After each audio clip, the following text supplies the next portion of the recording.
तर संग्राम थोपटे, विवेक कोल्हे यांच्या साखर कारखान्यांना मात्र लोन नामंजूर झालंय।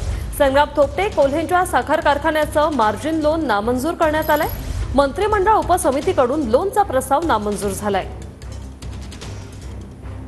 तर संग्राम थोपटे आणि विवेक कोल्हेंना धक्का। संग्राम थोपटे आणि विवेक कोल्हेंच्या साखर कारखान्यांना मार्जिन लोन नामंजूर। कारखान्याला एनसीडीसी कडून मिळणाऱ्या मार्जिन लोनचा प्रस्ताव नामंजूर।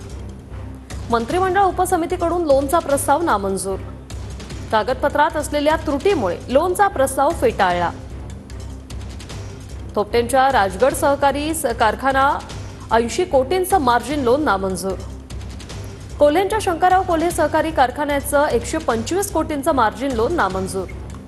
अक्षय मंकनी आमचे प्रतिनिधी आपल्यासोबत फोन लाईनवरून जोडलेले आहेत। अक्षय, काय सविस्तर माहिती?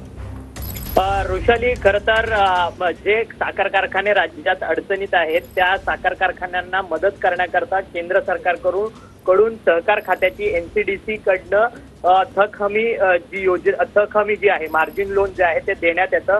खरं तर संपूर्ण निवडणुकीच्या विधान परिषदेच्या निवडणुकीच्या अगोदर 13 सहकारी कारखान्यांना थक हमी योजना जी आहे ती मंजूर करण्यात आलेली होती, परंतु त्या 13 सहकारी कारखान्यांचे पेपर पडताळून त्या 13 सहकारी कारखान्यांना मार्जिन लोन मंजूर करण्यात यावं एनसीडीसी कडनं, याकरता प्रस्ताव जो आहे तो राज्य मंत्रिमंडळाच्या उपसमितीकडनं पाठवण्यात आलेला होता। परंतु त्या 13 सहकारी कारखान्यामधले 2 सहकारी कारखाने, अर्थात एक सहकारी कारखाना हा विवेक कोल्हे यांचा सहकारी कारखाना आहे। विवेक कोल्हे यांच्या सहकारी कारखान्याला जवळपास 125 कोटींचं लोनच्या मंजुरी प्रस्तावासाठी केंद्रात पाठवलेला होता, ते आता कुठेतरी नाकारण्यात आलंय। त्यांचं लोन जे आहे ते नामंजूर होणार आहे। आणि त्याचसोबत संग्राम थोपटे यांच्या सहकारी कारखान्यात नक्कीच संग्राम थोपटे आणि विवेक कोल्हे यांच्यासाठी हा धक्काच आहे। धन्यवाद अक्षय, तुम्ही दिलेल्या या माहितीसाठी।